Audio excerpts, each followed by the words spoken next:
A vida em outro planeta é um assunto bem polêmico, afinal de contas, até hoje a gente não encontrou nenhuma prova concreta da existência em outro planeta. E encontrar vida em outro planeta faz com que a vida deixe de ser algo bem exclusivo da Terra. Com isso começa a vir possibilidades como formas de vida mais complexas, e isso vai se estendendo até chegarmos a formas de vidas inteligente.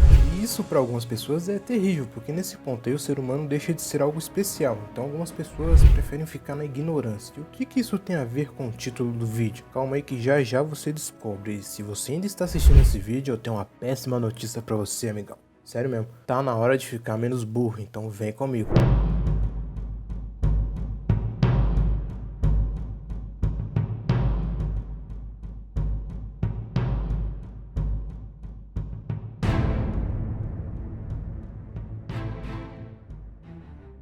Mas antes de começar o vídeo, já deixa aquele like gostoso, que eu sei que você tem, não precisa esconder que a gente tá entre amigos, então não precisa mentir também. Se inscreve no canal se não for inscrito e comente as suas dúvidas ou sugestão de vídeo aí embaixo. E se quiser ajudar a gente sem tanto trabalho, assim, só na facilidade, ajudando a gente do mesmo jeito, só manda um pix de zoe pra gente, assim, na brincadeira, porque isso ajuda pra caramba, você não faz nem ideia. E é mais fácil pra vocês, né? Assim todo mundo sai ganhando.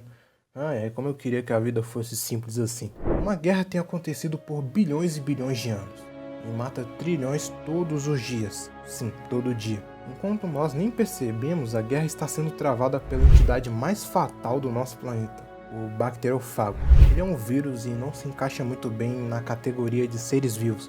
Mas ele também não está exatamente morto. A sua aparência é bem peculiar, ele é muito assimétrico e a sua cabeça é um pouco diferenciada, né? Ela lembra muito aqueles dados que se usam para jogar jogos de RPG, que tem vários lados, muito mais que 4. A sua cabeça parece que foi montada por uma máquina e ela contém o material genético do vírus e normalmente fica em uma longa cauda que tem fibras que servem como pernas. Existem mais bacteriófagos na Terra do que todos os outros organismos vivos juntos, e isso inclui as bactérias também, você vê como é que é. Eles estão por todos os lugares e em todas as coisas vivas, e nesse exato momento existem bilhões em suas mãos, intestino e até mesmo em suas pálpebras. Isso pode te deixar um pouco nervoso, né? Afinal de contas, esse vírus é responsável pela maioria das mortes que acontecem no planeta Terra. Mas calma lá que você tá com sorte, amigão.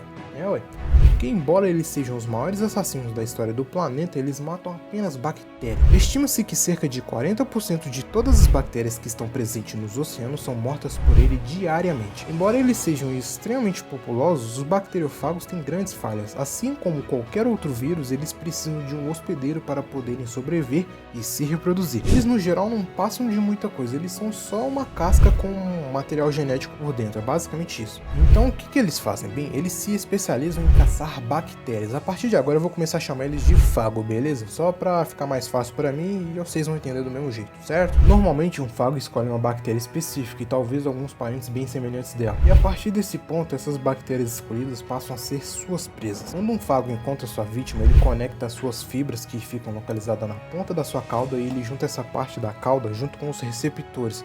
E ele usa uma espécie de seringa para perfurar a superfície da bactéria. Para ficar mais fácil de entender, é como se ele fosse uma espécie de pernilongo das bactérias, saca? Só que ao invés de sugar sangue, ele vai lá e injeta seu material genético nela, e dentro de alguns minutos essa bactéria é totalmente dominada. Agora que eu pensei nisso, se os mosquitos fossem desse jeito, o bagulho ia ficar doido, né, mano?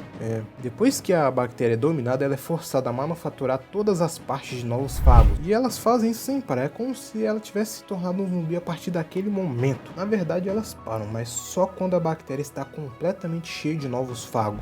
E no último estágio, os fagos que estão lá dentro, pronto para seguir a nova vida, produzem um negócio chamado endolisina, que é uma poderosa enzima, e essa enzima começa a corroer a bactéria de dentro para fora. Quando o primeiro rompimento, o primeiro buraquinho acontece, a pressão é tão alta que a bactéria meio que explode. Todos os novos bacteriófagos são expostos para fora. E nesse processo as entranhas da célula também vai junto e ela acaba morrendo. Novos fagos são soltos e o ciclo se reinicia. Nos últimos anos, os bacteriófagos eles têm ganhado a atenção do segundo organismo vivo mais letal da Terra, que é o ser humano. Nós, seres humanos, começamos a ver uma pequena possibilidade de injetar milhões dele nos nossos corpos. E qual que é o motivo da gente fazer isso? Pode não parecer, mas nós estamos ficando um pouco desesperados, sério mesmo. No passado, o único corte ou gole de água não tratada poderia te matar. Se as bactérias têm os bacteriofagos, a gente tinha as bactérias para desempenhar esse lindo papel pra gente. Essas pequenas bactérias aniquilavam a gente sem misericórdia, morria muita gente antigamente. Mas por volta de um século atrás a gente deu um jeito e a gente encontrou a solução na natureza meio que por acidente. Nós encontramos fungos que produziam compostos que matavam bactérias, a famosa penicilina. O antibiótico foi descoberto e agora a gente tinha uma poderosa arma que funcionava contra as bactérias, né? Porque até então a gente estava perdendo feio. Os antibióticos eram tão efetivos que a gente parou de pensar nas bactérias como um monstro ou coisa perigosa, sabe? A gente começou a relaxar. As pessoas mais velhas que tinham um sistema imunológico bem debilitado que sofria com isso. Mas no geral, tava tudo pela ordem. E com isso a gente acabou vacilando, né? O antibiótico era usado cada vez mais para coisas menos sérias, sabe? Tipo, as pessoas usavam para qualquer coisa. E a gente basicamente tacou o pau na mesa, perdemos a noção do perigo. Porém, as bactérias elas são seres vivos e evoluem. Mas esse tempo é relativo. Quanto mais um indivíduo de uma espécie vive e a maturação sexual demora para ser atingida, para ela poder se reproduzir, mais a evolução demora. E o contrário também se aplica, ou seja, quanto mais rápido se desenvolve e reproduz, mais rápido a espécie evolui. E se tem uma coisa que as bactérias fazem muito bem é isso, elas se reproduzem muito rápido, mas muito mesmo. E com isso elas uma por uma começaram a se tornar imunes a nossas armas, que no caso eram os antibióticos. E isso continuou até que a gente criou o que hoje é conhecido como superbactérias. São bactérias imunes a quase tudo que a gente tem. E aqui vai uma outra curiosidade, as bactérias elas se reproduzem por reprodução assexuada, ou seja, quando não é necessário um gênero e também na maioria das vezes não é necessário um parceiro para isso. A minhoca é um caso de exceção. Mas as bactérias elas podem fazer uma coisa muito popular que é o sexo. O quê? Sim, as bactérias elas podem fazer isso. E diferente do nosso que geralmente envolve o prazer e a reprodução apenas um desses dois, as bactérias ao invés de se reproduzirem, informações genéticas podem ser passadas.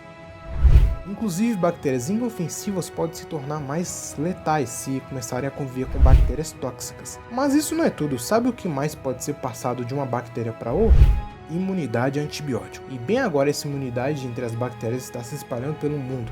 Estima-se que em 2050 as superbactérias podem matar mais humanos anualmente do que o câncer. Os dias em que um corte ou uma infecção causada por bactéria se torne mortal pode voltar. Isso não é uma boa notícia, né? Só nos Estados Unidos são mais de 23 mil pessoas que morrem por bactérias resistentes todos os anos. Mas é aí que entra a atenção que os bacteriofagos estão ganhando. Esse vírus é tão letal para as bactérias que pode vir salvar a gente. Mas peraí, como injetar milhões de vírus em uma infecção pode ser uma boa ideia? Bem, os fagos eles são matadores muito mais especializados em bactérias do que a gente pensa. Eles são tão especializados que nós mesmos, os seres humanos, somos basicamente imunes a eles. Nosso sistema é bem diferente de uma bactéria. A gente encontra bilhões de fagos todos os dias e eles simplesmente nos ignoram. Os antibióticos são muito bons, mas eles funcionam mais como um bombardeio em área, sabe? Quando você solta uma bomba e quem estiver perto morre? Então, ele mata tudo, inclusive as boas bactérias do nosso intestino que a gente não quer que morra. Os fagos são mais como um míssil teleguiado, ele mata o que é programado para matar. Então, pera um minuto, se a gente começar a usar os fagos para matar as bactérias não iam desenvolver maneiras de se defender assim como está acontecendo com os antibióticos? Tem esse porém, mas isso aí é um pouco mais complexo que a gente pensa. Isso porque os fagos, eles também evoluem. Isso é literalmente uma guerra que está acontecendo. Essa é uma batalha que tem sido travada por bilhões de anos e os bacteriofagos eles têm saído muito bem nessa.